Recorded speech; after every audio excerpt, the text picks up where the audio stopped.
Bueno, pues nada, en primer lugar, daros las gracias por estar aquí. Esperemos que todo lo que es el evento de retroconsolas sea de vuestro agrado. Y para empezar las actividades de hoy, pues tenemos, iba a decir al gran, pero es que es mucho más que gran, es Pepa Lacan. Y bueno, primero ya un aplauso, porque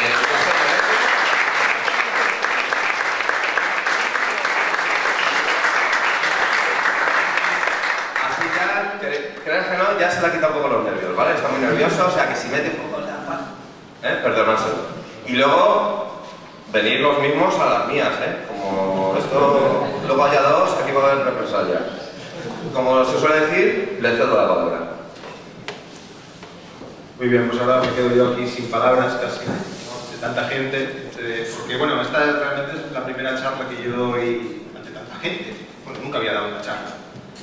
Y bueno, pues aquí el amigo Pablo me sugirió hacer una charla sobre tema retro y bueno, y elegí pues un tema que la verdad, bueno, me lo busqué yo un poco complicado también, ¿no? Porque además me gusta mucho este mundillo de los ordenadores japoneses, sobre todo porque los videojuegos que me gustan a mí son, vaya, el mundo del videojuego japonés es lo que a mí me mueve. Y la verdad es que estos ordenadores pues tienen un montón de juegos que me gustan, ¿no? Y de juegos que también aparecieron en su momento para estos dispositivos y fueron luego portados a consolas. Y bueno, pues vamos a empezar con esto. ¿Verdad? Si estoy un poquito nervioso. Y bueno, vamos a empezar por un ordenador que de hecho fue el único que traspasó fronteras, el único que nos llegó aquí a Europa, y fue el MSX. El MSX, que bueno, que es un ordenador que se presentó como un estándar que uniría a muchos fabricantes. Este ordenador pretendía tener, que por ejemplo en un dispositivo Sony pudieses usar periféricos Philips o Yamaha o de otras marcas. Hicieron muchísimos modelos de MSX y fue la verdad un estándar bastante exitoso en Japón. Luego salió de allí, llegó aquí y aquí en España no tuvo tanto tirón como otros ordenadores, porque yo os querría hacer una pregunta. ¿Cuántos de aquí tuvisteis hasta CPC y Spectrum? Commodore 64. ¿Amiga? Bueno, más o menos estos ordenadores fueron los que estuvieron por aquí. ¿MSX? Muy bien. Los MSX estaban más marginados que los de Amstrad CPC. Los de Spectrum, Amstrad CPC, estos siempre se podían cambiar juegos sobre ellos, ¿no? Yo tenía Amstrad CPC, ¿no? Entonces pues, podía seguir cambiando juegos, pero los de MSX tenían más código. Eso sí, tenían el mejor. Y bueno, fue eso como comento, una máquina de gran éxito, y a medida que fue pasando el tiempo pues se fue ampliando. Pasó el MSX en 1983, que de hecho hace poco cumplió los 30 años. En 1985 se hizo el MSX2, que incorporó... se me ha pasado... El MSX2 incorporaba más RAM, más VRAM, se cambió el chip de vídeo por el Texas Instruments que llevaba el MSX original, que podía hacer, pues, no podía hacer ciertas cosas, podía solamente mover 2 modos de vídeo. Este ya podía mover más modos de vídeo, scroll vertical, que el MSX1 no puede hacer ni scroll vertical ni horizontal. Hubo dispositivos, ordenadores que incluyeron disqueteras ya para almacenamiento. Y bueno, comentar, el MSX, que no lo he comentado, el MSX tenía 2 ranuras de cartucho. No todos los ordenadores tienen 2 ranuras de cartucho, pero bueno, es uno de los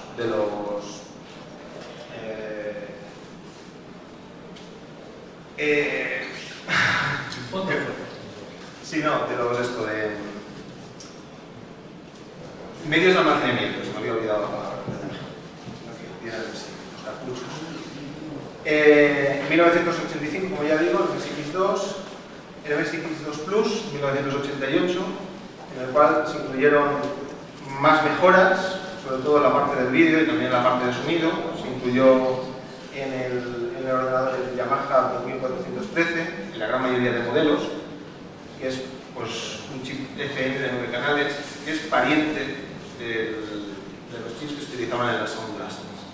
Además es un chip que se aprovechó muy bien, es una versión barata de ese chip, de la Sound Blaster, pero se aprovechó muy bien y se hicieron grandes piezas sonoras.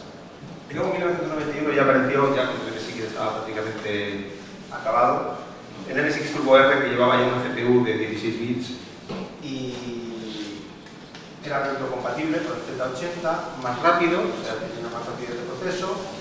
El modelo GT, en concreto, tenía interfaz MIDI y bueno, llevaba también un chip PCM con el cual pues, poder hacer voces ampliadas. Tenía también más memoria RAM que los MSX2, por norma general en Japón tenían 64K y aquí en tierras europeas sí que recibimos modelos con 128 y con 256. Bueno, en el MSX nacieron juegos que a día de hoy pues, son famosos, o sea, como por ejemplo el Metal Gear, ¿no? Que a día de hoy todavía sigue la saga, y Bomberman, que bueno, fue también, de hecho el Bomberman que apareció para el MSX, el primero no tiene nada que ver con el Bomberman que conocemos a día de hoy, ¿no? Es un Bomberman, que bueno, ahora mostraré una imagen, es un Bomberman en el cual llevamos a un señor con un sombrero, muy gracioso.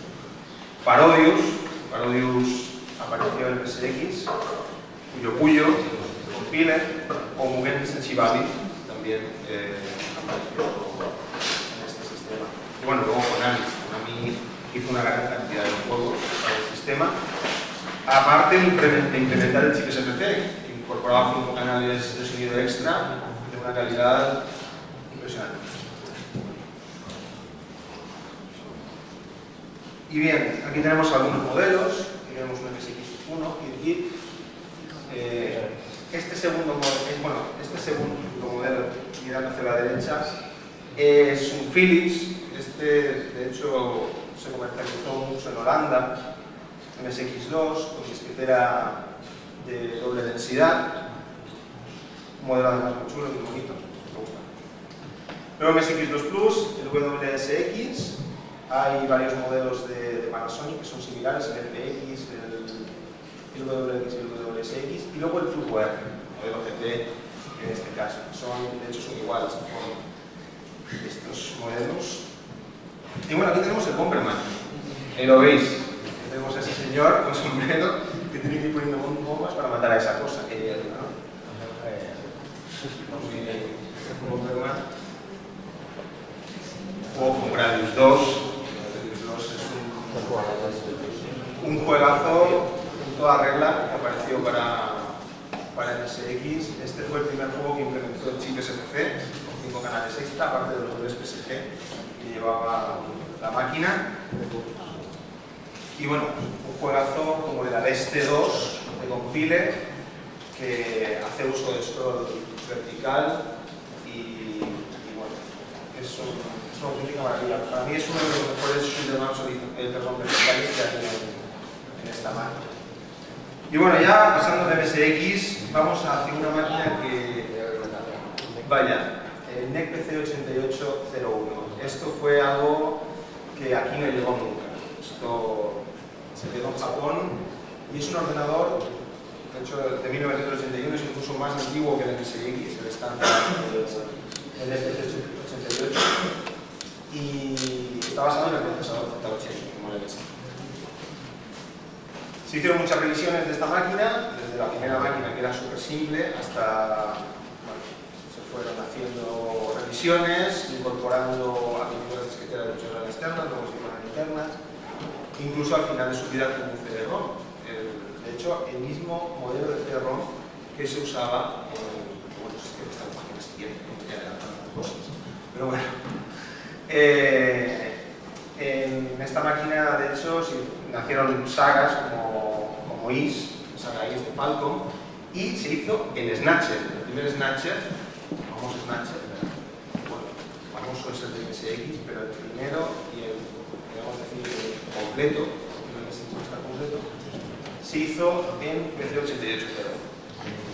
Luego se utilizaba este ordenador también en su sucesor, el PC98, se utilizó para hacer composiciones musicales. Incluso Koshiro, por ejemplo, programaba sus músicas de Mega Drive en este tipo de ordenadores. También porque llevaban esos chips de sonido, el de Macro 1203 y el 1608, que tienen muchas similitudes con el chip de sonido de la Mega Drive, que es el 2612.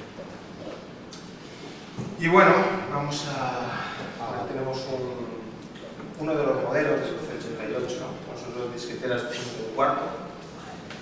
Y bueno, como os he comentado antes, pues eso, se hicieron muchas revisiones y se incorporó incluso pues, un CD-ROM, un modelo en concreto, que llevaba en la parte de arriba el mismo CD-ROM que se incorporó en la PC en el interface Link. Luego, pues bueno, aquí tenemos algunos codecillos, el de Shim de Botec. Este juego, la verdad, yo descubrí hace relativamente poco y me gustó mucho. De hecho, tiene una banda sonora impresionante y además que uso Koshiro, Snatcher, bien conocido, o la saga Is que empezó en este ordenador. Luego fue pasada a Master, bueno, pasó por otros ordenadores, como otros que además no comento aquí, como el X1 de Sharp. Pero bueno, se hizo el Master System, hasta el día de hoy que tenemos SIS en consolas modernas. Luego vamos al PC 9801, 9821. Este ordenador ya, solamente es de un año después que se hiciese el PC88, está ya basado en procesadores x86, o sea, está ya basado en lo que se basan los procesadores de los ordenadores del día de hoy. De hecho, usaba un 8086 a 5 MHz. Vaya, en principio era muy similar a los ordenadores que teníamos aquí, a nuestros estándares. Pero bueno, tenía su parte de audio y vídeo que era distinto, ¿no? El chip de vídeo y el chip de audio venían integrados en placa y bueno, luego también había integraciones, pero bueno, era un estándar distinto, o sea, no es 100% compatible. Y bueno, se hicieron muchas revisiones, hasta incluso poner un Celeron a 433 MHz, que fue el último modelo que se hizo en el año 2000. Fue, la verdad, este yo creo que fue el más exitoso de los ordenadores personales que hubo en Japón. De hecho, en la administración pública de Japón, en las casas, podría haber un ordenador de estos, un PC88, perdón, disculpad. Y bueno, incluso se lanzaron ordenadores portátiles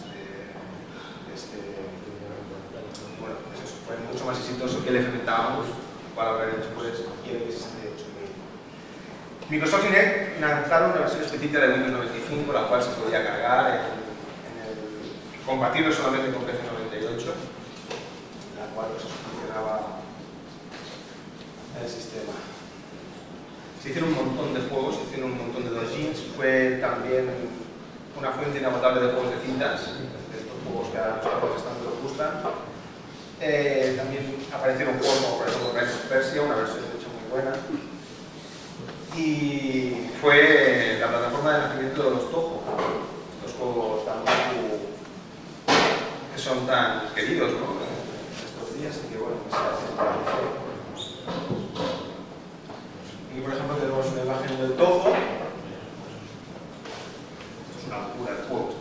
Yo me pongo con eso, no puedo. A mí me mata la primera bala que sale. El Flame Sapper Kotsujin, este juego, la verdad, esto demuestra la potencia de PC98 a tope. Un juegazo que además aquí se vio Frank Ricky hizo un vídeo en YouTube pasándoselo. O el Rusty, que es un clon de Castlevania, pero total, eso sí, es un poquito brusco, pero la verdad es que no está mal. Rusty. Ahora llegamos con esta máquina que es el F-Metabox. El F-Metabox, la verdad, yo le tengo especial cariño a este dispositivo. Yo, de hecho, tengo una F-Metabox Marty, que es una máquina que me encanta. Y la verdad es que es muy curiosa porque se lanzaron juegos que en Japón no se hubiesen lanzado de otra forma si hubiese sido en este ordenador. De hecho, fue un ordenador basado también en la tecnología x86, se incorporaba el CD-ROM de serie en la unidad. De hecho, prácticamente el 90% del software de esta máquina es el CD-ROM. Y bueno, a pesar de ser un ordenador basado en esta arquitectura, no es compatible para nada con los ordenadores nuestros. Solamente es el procesador. Luego, el resto de cosas, cada una de su padre y de su madre. Vídeo y audio. Todo completamente propietario. En un primer momento se incorporó un 386 SX a 16 MHz, pero luego se llegó hasta el Pentium. O sea, fue paulatinamente avanzando con prestaciones, RAM, pero todo era retrocompatible. O sea, además, los juegos que se hacían para los ordenadores más modernos, por norma general, excepto algunas excepciones, algunas cosas, eran compatibles con los ordenadores más antiguos. No una cosa que estaba muy bien. O sea, estaba adaptado para funcionar con 386 más o menos bien. El apartado sonoro tiene exactamente el mismo chip que tiene la Mega Drive, el Yamaha 2612, y un rico RF5C68. Este tiene 8 canales de TCM, o sea, 8 canales de voces, y este engine de sonido es el mismo que tiene realmente una Mega Drive que una Mega CD. Aquí le faltarían los 3 canales PSG para tener exactamente el mismo engine sonoro que una Mega Drive con una Mega CD. Se lanzó la FMTowns Martin, que es una consola basada en este ordenador, en este estándar. Es una consola que no se puede ampliar, o sea, tiene 2 megas de RAM, tiene el 386SX, y lo único que podemos poner es una disquetera, podemos poner disquetes, podemos poner CDs, pero no podemos ni ponerle disco duro, no podemos conectarle absolutamente nada. Es una consola de videojuegos, pero que al mismo tiempo tiene toda la funcionalidad del sistema operativo, etcétera, que tiene el ordenador. También se lanzó una versión 3.1 y Windows 95 para funcionar en el FMTowns. De hecho, funcionan bajo el Towns OS, que es el sistema operativo propio. O sea, instalabas Windows sobre ese sistema operativo Towns OS, y a partir de entrar en ese sistema operativo, clicabas a entrar a Windows 95 y a partir de ahí entrabas. Los últimos modelos fueron los FMV Towns, que eran PCs convencionales, PCs normales y corrientes, pero tenían una tarjeta interna que tenía la retrocompatibilidad con el Towns. Estos ordenadores tienen algunas pequeñas incompatibilidades con algunos juegos y con algunos programas, pero la verdad son los últimos que aparecieron son de 1997, incorporan Pentium, alguno de ellos, Pentium 90, y eso, de FMTowns se hicieron aventuras gráficas, o sea, se convirtieron en las aventuras gráficas de LucasArts, que de otra manera no hubiesen llegado a Japón, e incluso se hicieron juegos juegos que habían aparecido como de la Amiga, como el Awesome, el Station, el Sábado TPAs 1 y 2, se lanzaron también para este ordenador. Prince of Persia 1 y 2. Y bueno, por supuesto, como en el resto de ordenadores de este tipo, se hicieron un montón de juegos eróticos, de pintas y todas estas cosas, pero también se hicieron grandísimas conversiones al piano. H-Byte, Splatterhouse, de hecho, bueno, aquí tengo un Max Splatterhouse, una conversión prácticamente idéntica al arcade. Este juego, que es exclusivo de x68, exclusivo, apareció en x68 y luego fue portado a FMTowns, es muy bueno, el Genocide 1 y 2, compilados en un solo disco, un juegazo, esto lo recomiendo de verdad, ¿lo ves?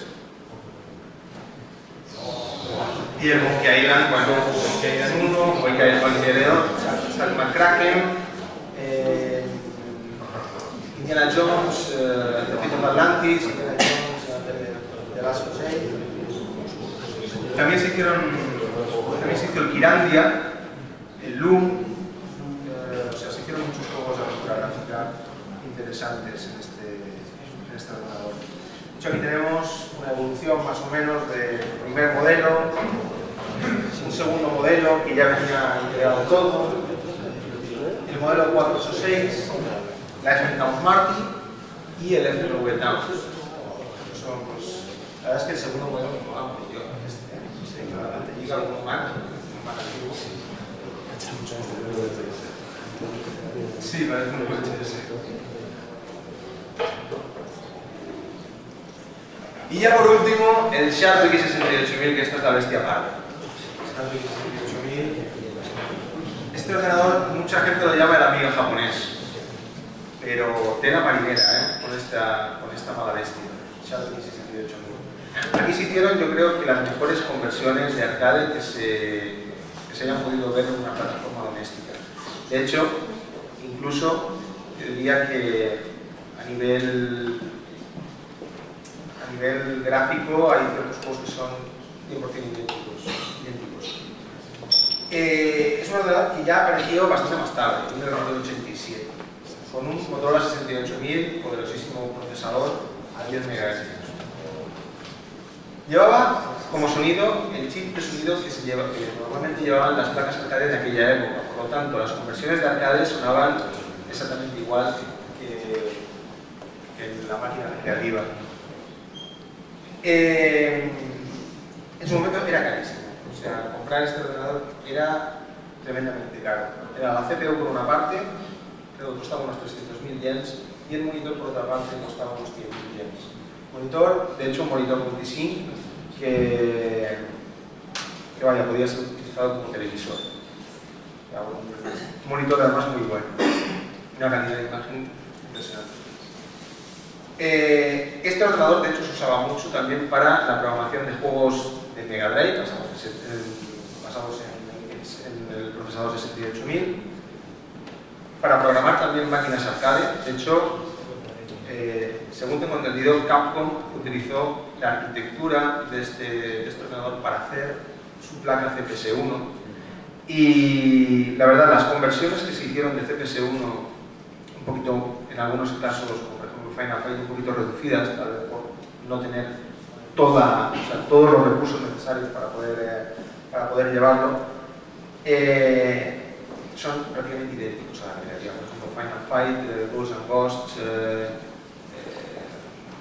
Strider, Street Fighter 2. Street Fighter 2 es una conversión idéntica al arcade. Y bueno, luego se hicieron más revisiones del aparato, se incorporó más RAM. Los primeros modelos tenían 1 MB de RAM, luego se incorporó más, 2 megas, ampliaciones, tarjetas MIDI. Y ya bueno, los últimos modelos que son el 16, vaya, modelo 16, se podía poner a 16 MHz, y el X68030, que tenía un 68030 en su interior, pues ya a 16-24 MHz, pues tenían una fluidez de trabajo mucho mejor. El 68030 algunas incompatibilidades con el modelo de 10 MHz, pero bueno, estos fueron los últimos modelos que se hicieron. El 16 Compact, que venía con disqueteras de 3,5, porque este ordenador funcionaba con disqueteras de 5,4. Este funcionaba con disqueteras de 3,5, y el 68030 Compact también utilizaba ese tipo de disqueteras. Como ya he dicho, conversiones de arcade prácticamente idénticas a nivel gráfico y sonoro. Yamaha 2151, que es el chip que llevaba prácticamente la gran mayoría de placas arcade de su tiempo. Y también tenía un montón de juegos de cintas, un montón de historias de estas, pero se hicieron, por ejemplo, las mejores versiones de IS en el sistema. Juegos como Genocide, Genocide 2, Granada o Soul Fist fueron luego convertidos. Granada fue convertido a Mega Drive, Soul Fist a Mega CD, y bueno, Genocide tuvo una conversión en 2, tuvo una conversión para Super Nintendo. Aquí tenemos pues algunos modelos, ¿no? El Sharp X68000, este es el Super, como muchos modelos que hay. De hecho, este es igual que el modelo. Es que bueno, pues el Super es incorporado, no recuerdo exactamente la que incorporaba este, pero bueno, ese es el monitor. Bueno, ese no es el monitor original, ese no es el monitor original. El X68016 Compact, que lo tenemos, y ahí tenemos un X68030 con disco de 5.4. También existe una versión exactamente igual que este, el X6 Compact, pero X68030. La verdad es que la torre tiene un diseño precioso, súper elegante. Bueno, luego juegos. Tenemos una captura de Final Fight, juego de arcade. El Granada, que os he comentado, también es un juego que os recomiendo muchísimo. The Wolf Team, convertido a Mega Drive. Wilds of Fish, también de Wolf Team, convertido a Mega CD. Y bueno, con esto finalizo. Si tenéis alguna pregunta me la podéis hacer. Y bueno, tenéis...